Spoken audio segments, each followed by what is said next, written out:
Welcome back, everybody. This week, we are going to be talking about fractions and radicals and the sets of things in the Nemeth code that involve the same shared format of open the thing, do all the things, close the thing. And these are often grouped together because it's important to know that whatever you open, you have to close in Nemeth. Just like in writing, you would never open a parentheses and then not close it. In computer programming, you never start a paragraph and don't close the paragraph at the end. This is that same kind of line that whatever gets opened has to get closed at the end, otherwise it's left sort of incomplete. You could think of that like if you hear part of a song and you just have to finish singing it because you can't leave it unfinished. The same goes here. If you start it, you've got to see it all the way through. Your textbook this week will cover lots of intricate details of how fractions and radicals work, and I encourage you to read them very closely, follow the examples, and make sure you understand why they're doing things the way they do. Speak up and ask for clarification if you see something in your book that does not make sense, or that you're not sure why they included that symbol there. Today, what I'm going to do in this video is simplify it. I'm going to talk about the most common things that you actually see in math classes and solving math as they relate to the Nemeth code and give you a couple of core examples to hang all of that information on. For fractions, there are three kinds of fractions. There's a simple fraction, which has a numerator and a denominator. There's a compound fraction, which is now more commonly called a mixed number, which has a whole number and then a fraction part that is the numerator and the denominator.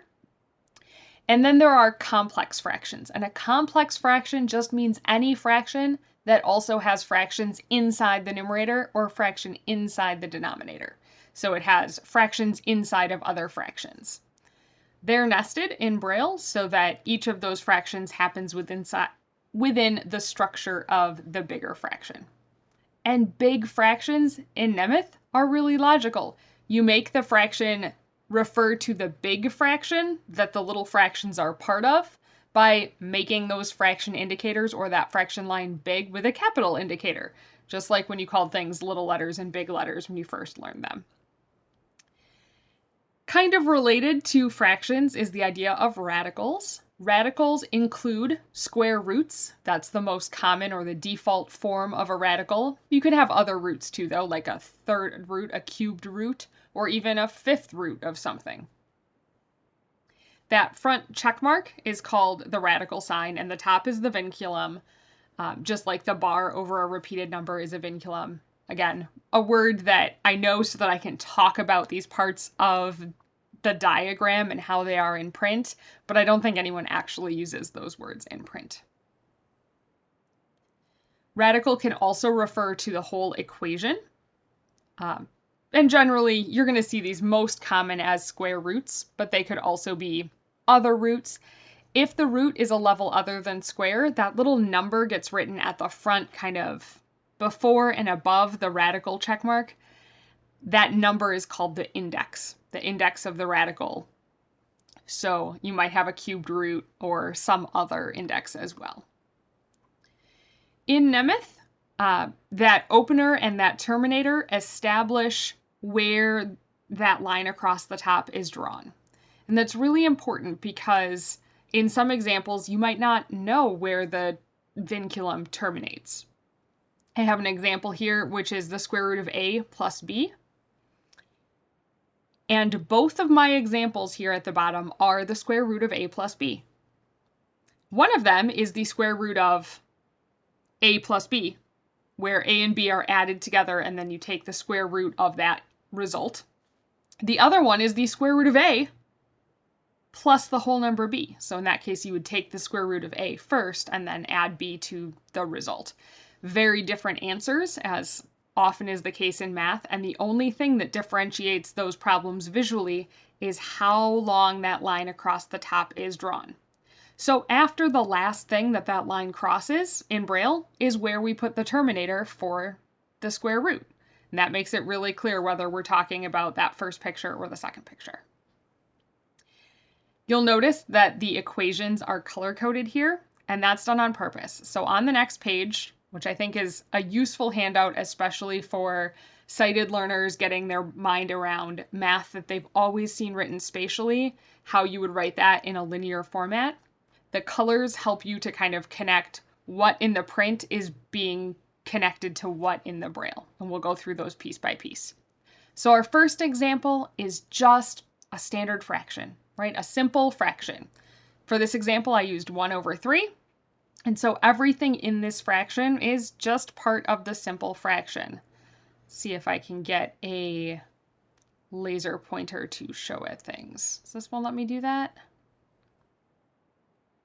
Nope, it only lets me draw. Okay, so in 1/3, we start with our fraction indicator, which is a dots 1, 4, 5, 6, kind of like a TH sign. That opens our fraction, and then anytime we open something, we must close it. So the close indicator for a fraction is dots 3, 4, 5, 6. At the start of anything, you would recognize that as a numeric indicator, but when it's closing a fraction, it's always the end of something.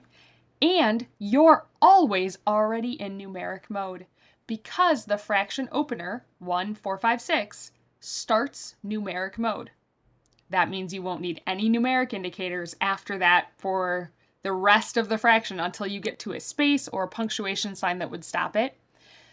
So you can tell that what looks like a numeric indicator in the context of a fraction must be the terminator. Numeric mode is already set, so we won't need any numeric indicators. Then to write the fraction 1/3 or 1/3, we put the 1 first in Nemeth as a dot 2. We draw our fraction line with a dot 3, 4. That's our fraction line. And then we put the 3 in the denominator and then we close. So that's our very base structure that we're going to use for all types of fractions. Open it, write the top number, draw the fraction line, write the bottom number, close it, but all of those steps will happen linearly. Nothing is going to be spatial in this context. There are spatial ways to draw fractions just for concept's sake, but they're not something you would ever use to work with or solve a fraction because they're not efficient. Similarly, there is a way in Nemeth to write a fraction that is specifically a horizontal fraction in print, and that's that instead of using the regular fraction line, you would use the / indicator with the punctuation mark. That comes out of a place of making sure that every way you can write something in print, there's an equivalent Braille for, but that print has no significance. There's no reason to write a fraction horizontally in print. It means exactly the same thing as one written on a diagonal or one written vertically. So while there are specific Braille ways to do that, and every Braille reader and every Braille teacher should recognize them when they see them and go, oh yeah, that's just a fraction written another way, mathematically they're all equivalent. And so anyone writing the fraction, even if I, am taking the GRE and I see the fraction written that other way because someone thought it would be clever to test it that way, while I'm solving the problem, am I going to continue writing it with the /? No, I'm just going to write it as a fraction as I work out my steps because that's the efficient thing to do. So teach your students to write fractions this way. It's functional, it's efficient, it's elegant, and teach them to recognize that those other things mean fractions too. All right, with that context, then we move on to complex fractions. Complex fraction is any fraction that has another fraction inside it.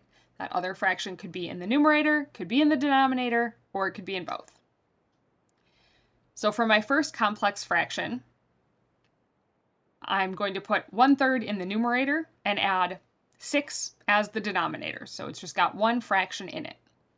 I'm going to write everything that's part of my big fraction, the whole complex thing, in blue, but I'll still leave my 1/3 that you already learned how to write in red, so you can see how the indicators nest inside each other for each layer.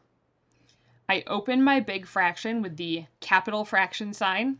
Technically, it's just its own symbol, but logically, it makes sense to my brain to think about it as the big fraction sign because it's addressing the beginning of the whole big fraction. Then I need to start the fraction that's in the numerator. Start the 1/3, write 1/3, and close the 1/3. So now I have a unit of the fraction that is 1/3, and it's inside my other fraction. The next thing is the big fraction line. This is where I move into the denominator of my big overall fraction. In the denominator, I put a 6, and then I have to terminate my big fraction. Notice that the big fraction, or the complex fraction, opener and terminator both have a .6 attached to them, and so does the fraction line that's for the large fraction. This makes it really easy at any point to tell, is the fraction line that I'm looking at the divide between the numerator and the denominator, or the divide within the small fraction that's in my numerator. I'm not saying that it's easy for your mind to picture this level of fractions, although it is just a third of something cut into 6.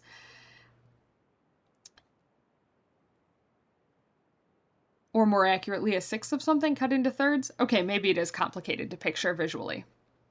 But it's not hard to translate the fraction that's written spatially into a linear fraction in Nemeth, because we have a different indicator for regular little fractions and for the big part of the fraction. So you can tell that this is 1/3 over 6 and not be confused, is it 1 over 3/6?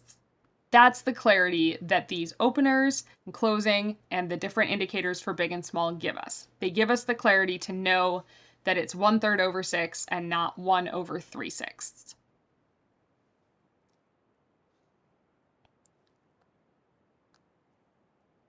Hey, I can scroll by section. We're going to build on that complexity and change the denominator of our fraction to be 6 times 1/4. And I know it's times because there's an open parentheses and a closed parentheses around the 1/4.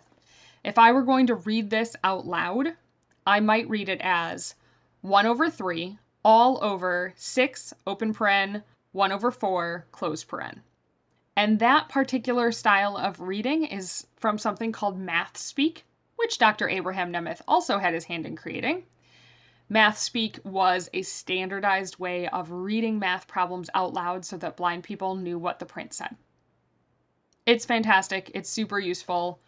It's also hard to get your hands on the rules to these days, I feel like. Be clear with your students, be consistent, don't switch up how you say the same thing different times, and you'll do fine. So how do we Braille this thoroughly complex fraction?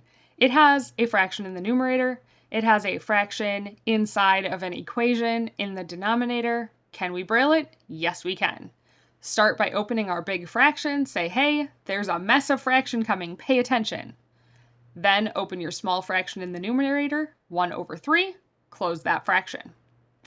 Then draw the big line for the fraction with a capital fraction line and put 6 in the denominator, just a regular whole number.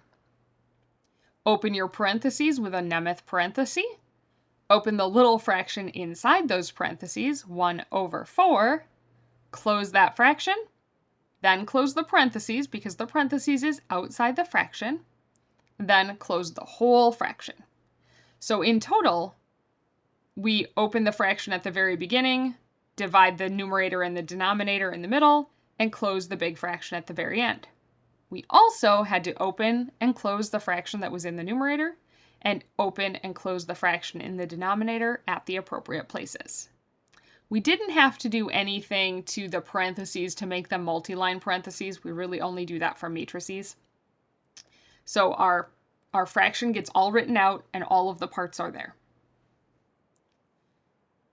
In the land between simple fractions and complex fractions are compound fractions, which are fractions mixed with a whole number and a fraction. They're related to their friends, the improper fraction, which is any fraction where the numerator is larger than the denominator.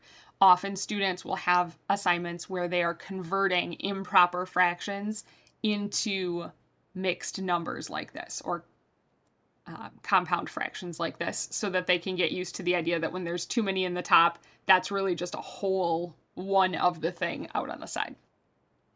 To Braille them, in Nemeth, they come with their own fraction indicator. So the fraction indicator used in a mixed number gets a punctuation prefix. It gets a 4, 5, 6 in front of it, and that tells us that this is part of the number that the whole number is with.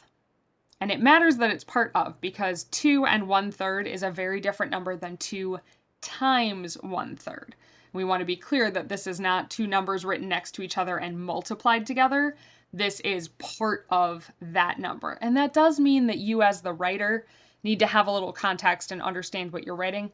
Typically in math, that context is given just by the way it's written in print, that a whole number with a fraction next to it is never being multiplied in numbers. With variables, you might need to be thinking about that pretty clearly.